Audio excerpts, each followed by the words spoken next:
अच्छा अब देखो हमारा जो चैप्टर है स्टार्ट हो रहा है फोर्स का। फोर्सेस।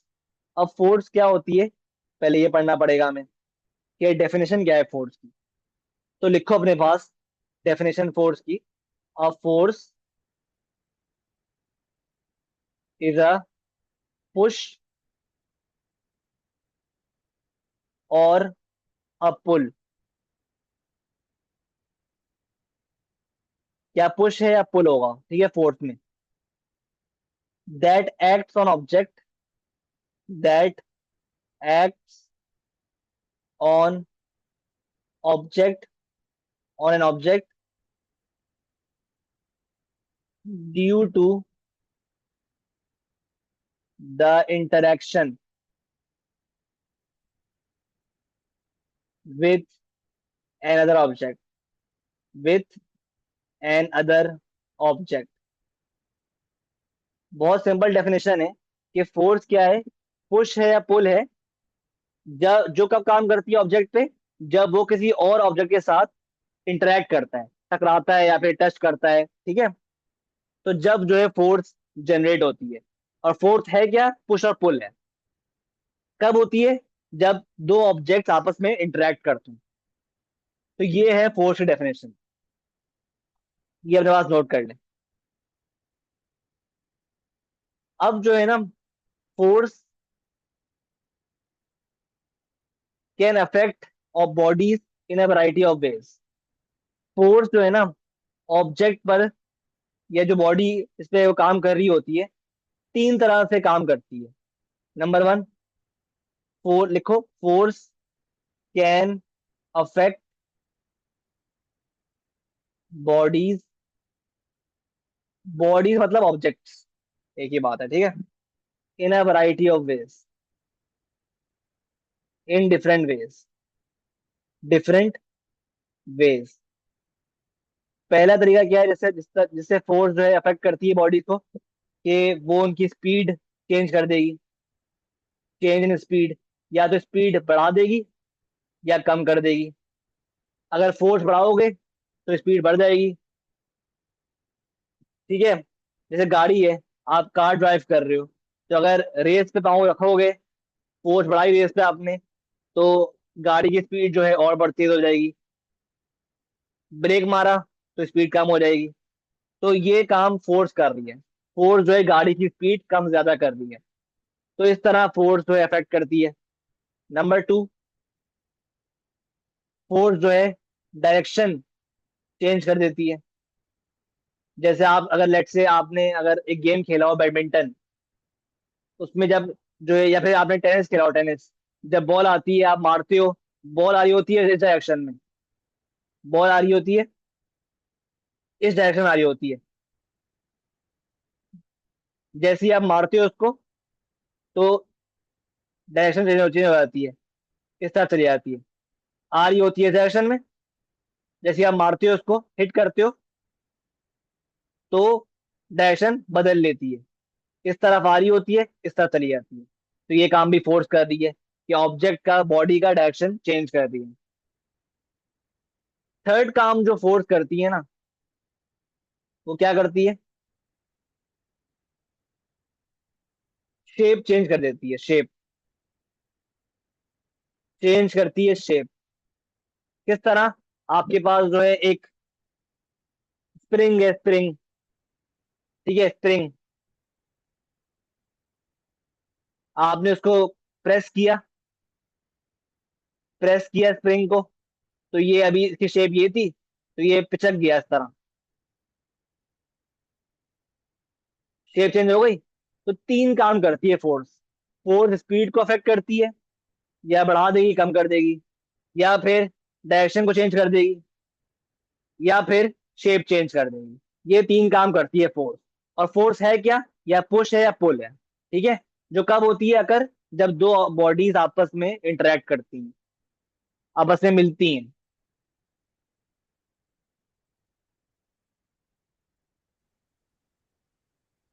अच्छा अब हमने ये पढ़ लिया भाई फोर्स होती क्या है, करती क्या है फोर्स। अब हम पढ़ेंगे टाइप्स ऑफ फोर्सेस। तो पहले नंबर पे हमारे पास हम जो पढ़ेंगे ना फोर्स, उसका नाम है, जो पहले हम फोर्स पढ़ेंगे उसका नाम है, उसका नाम है टेंशन। टेंशन एक नाम है फोर्स का, ये नेम है, सही है। अब ये कब, ये टाइप ऑफ फोर्स है। टेंशन जो है एक फोर्स की टाइप है। इसका मतलब क्या है, डिफाइन किस तरह करेंगे इसको, लिखो डेफिनेशन इसकी।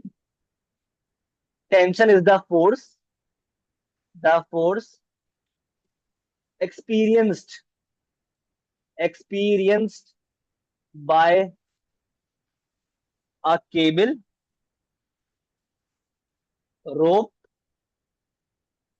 or a string, कब, when pulled, hung, rotated और supported। क्या बोल रहे हैं, बहुत सिंपल डेफिनेशन है कि टेंशन जो है ना, वो फोर्स है जो कब, जो कौन एक्सपीरियंस करता है, ये वो खास फोर्स है जो एक्सपीरियंस करता है केबल, रोप या स्ट्रिंग फेस करती है, एक्सपीरियंस करती है कब, जब हम केबल, रोप या स्ट्रिंग को पुल करें, या उसको हम हैंग करें, रोटेट करें या सपोर्ट करें, तब जो है ना हमारे पास उस केबल, रोप में या स्ट्रिंग में टेंशन नाम की फोर्स जनरेट होती है। उसको आप बोलते हैं टेंशन। ये आप, ये डेफिनेशन है इसकी। और तो समझ में आएगा जब मैं एग्जाम्पल कराऊंगा ना अभी कि होती क्या टेंशन। अभी याद करो, टेंशन वो फोर्स होती है जो कि केबल, रोप या स्ट्रिंग एक्सपीरियंस करता है जब उसको हम खींचें, लटकाएं, सपोर्ट करें या फिर रोटेट करें, तब। जैसे फॉर एग्जाम्पल, अगर मैं यहाँ पे एक, ये बहुत ही कॉमन एग्जाम्पल है, इससे बात क्लियर हो जाएगी। लेट्स से आपके पास ये जो है ना एक फ्रेम है, तस्वीर हैंग हुई हुई है दीवार पे, तस्वीर है, ये हैंग हुई हुई है दीवार पे। लेट्स इसमें माउंटेन्स बने हुए हैं, सन बना हुआ है, ठीक है, जो भी है। ये तस्वीर है दीवार पर हैंग हुई हुई है। और जाहिर सी बात है, दीवार पे जब हैंग करते हैं कोई चीज, तो यहाँ पे नेल लगा होता है, नेल, इसके थ्रू हम जो है हैंग करते हैं। और यहाँ पे हमने स्ट्रिंग लगाई होती है, ठीक है। अब देखो टेंशन क्या पढ़ा है हमने। अब आप खुद देख रही हो कि टेंशन जो है ना, ये जो स्ट्रिंग है, ये स्ट्रिंग है समझ लो, ये जो रेड वाली है स्ट्रिंग है, और ये नेल है, नेल। अब जो ये फ्रेम है ना, फ्रेम, पिक्चर फ्रेम, जो लटका हुआ है दीवार पे with the help of nail, और सपोर्ट किया हुआ है इसको स्ट्रिंग ने। अब देखो ये स्ट्रिंग जो है ना, ये इसको सपोर्ट करी हुई है, इस फ्रेम को, पिक्चर फ्रेम को। तो मतलब क्या हुआ, ये फ्रेम, अगर ये स्ट्रिंग ना होती तो ये फ्रेम जो है नीचे गिर जाता ना, जाहिर सी बात है गिर जाएगा नीचे। तो ये इसको पकड़ी हुई है, सपोर्ट करी हुई है, ठीक है। तो इस स्ट्रिंग में ना, इस स्ट्रिंग में एक फोर्स जनरेट होगी जिसको हम बोलेंगे टेंशन।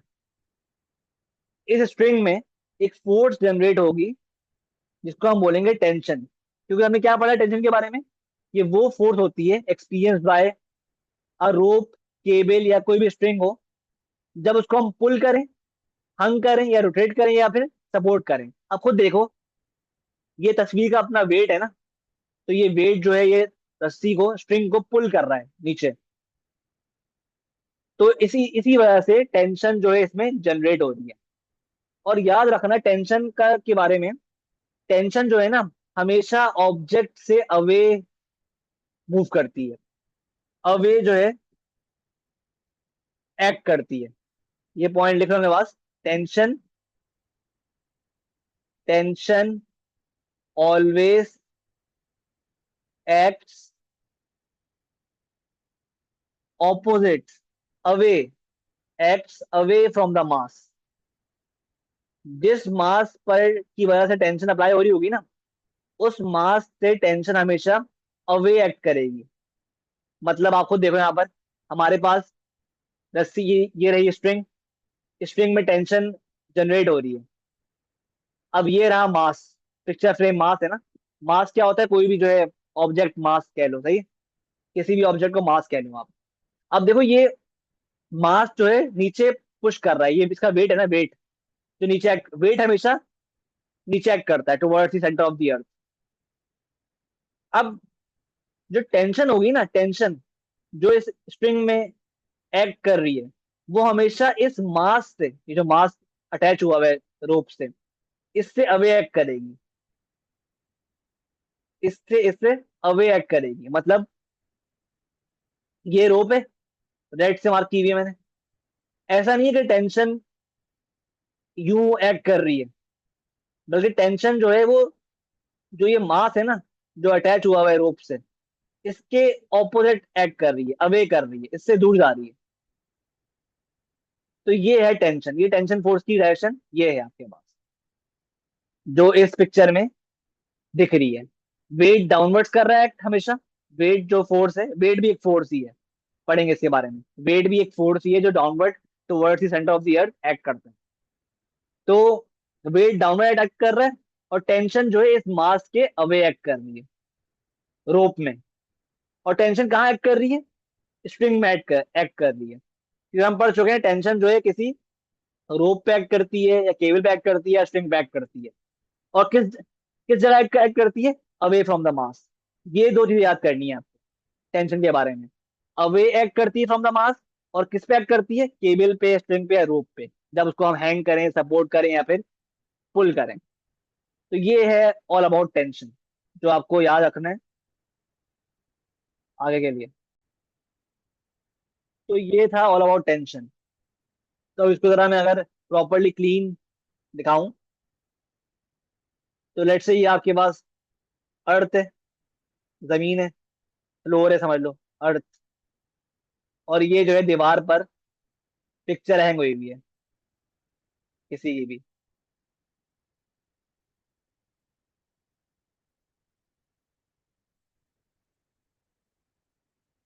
सही है। और ये स्ट्रिंग से सपोर्ट किया हुआ है इसको हमने, और ये नेल है।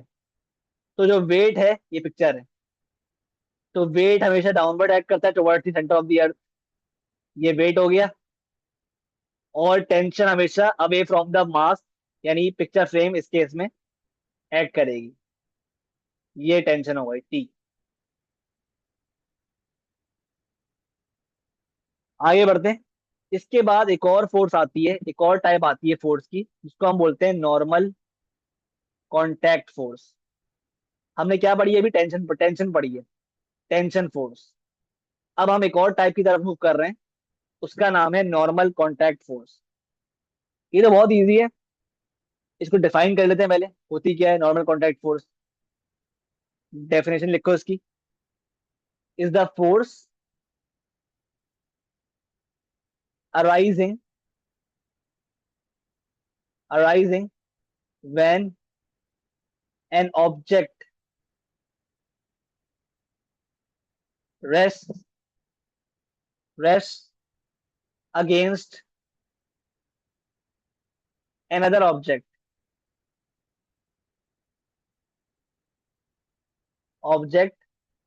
acting at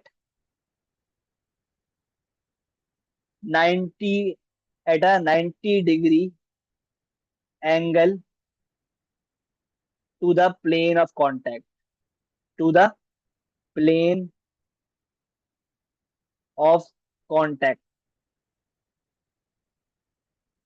अब देखो ये होती क्या है नॉर्मल कॉन्टैक्ट फोर्स। क्या बोला इसने? कि ये वो फोर्स है जो अराइज करती है, मतलब जो अकर करती है, जब एक ऑब्जेक्ट रेस्ट करता है एक और ऑब्जेक्ट के साथ, के ऊपर। और ये एक्ट कहाँ पे करती है फोर्स? 90 डिग्री एंगल पे एक्ट करती है to the plane of contact. और ये समझने के लिए एक डायग्राम ड्रॉ करते हैं, ताकि बात क्लियर हो जाए। अब देखो, लेट्स से ये हमारे पास जमीन है, या लेट्स से टेबल है, ये टेबल। ठीक है। इस पे जो है लेट्स से एक बॉक्स रखा हुआ है, बॉक्स इस तरह। ये रहा बॉक्स, टेबल पे रखा हुआ है। अब देखो, हमारे पास दो ऑब्जेक्ट्स है ना, एक बॉक्स हो गया, एक टेबल हो गया। दोनों आपस में जो है कांटेक्ट में, दोनों आपस में चिपके हुए, कांटेक्ट में। मतलब बॉक्स जो है वो रेस्ट कर रहा है, ऑब्जेक्ट बॉक्स जो है रेस्ट कर रहा है टेबल पर। ऐसा ही है। तो अब क्या होगा? अब जो है ना, नॉर्मल कांटेक्ट फोर्स हमेशा क्या करेगी? 90 डिग्री एक्ट करेगी, एंगल फॉर्म करेगी from the plane of contact. अब देखो, बॉक्स और जो टेबल है वो कहाँ पे कांटेक्ट कर रहे हैं, ये रहा पॉइंट ऑफ कांटेक्ट। ये जगह वो है जहां पर बॉक्स और टेबल आपस में कांटेक्ट में है। ये जगह वो है जहां पर, इसको हम क्या बोलेंगे, plane of contact. Plane of contact. क्यों बोलेंगे प्लेन ऑफ कांटेक्ट, क्योंकि ये वो जगह है, ये वो एरिया है जहां पे बॉक्स और टेबल आपस में कांटेक्ट में आ रहे हैं। तो क्या लिखा हुआ है उसने कि नॉर्मल कांटेक्ट फोर्स जो है ना, वो हमेशा इस प्लेन ऑफ कांटेक्ट के 90 डिग्री, 90 डिग्री जो है ना एक्ट करेगी। 90 डिग्री एंगल फॉर्म करके इस डायरेक्शन में एक्ट करेगी। ये रही नॉर्मल कांटेक्ट फोर्स जो बॉक्स पे एक्ट हो रही है by the floor, by the table. और नॉर्मल कांटेक्ट फोर्स को हम आर से डिनोट करते हैं। सिंबल उसका होता है आर। आर का मतलब है नॉर्मल कांटेक्ट फोर्स। ठीक है। इसको हम कभी कभार नॉर्मल कांटेक्ट फोर्स को हम एक और नाम देते हैं, आर से क्यों बोलते हैं इसको, इसको हम रिएक्शन फोर्स ही बोलते हैं, reaction force. Reaction force. Normal contact force बोलो, रिएक्शन फोर्स बोलो, एक ही बात। और ये हमेशा प्लेन ऑफ कांटेक्ट से 90 डिग्री एंगल बना के एक्ट करती है। तो अगर बॉक्स इस तरह रखा हुआ है, टेबल पे या जमीन पे कहीं भी रखा हुआ है, तो नॉर्मल कांटेक्ट फोर्स जो है ना वो अपवर्ड्स, जब भी अपवर्ड्स एक्ट करेगी हमेशा। अपवर्ड्स एक्ट कर रही है।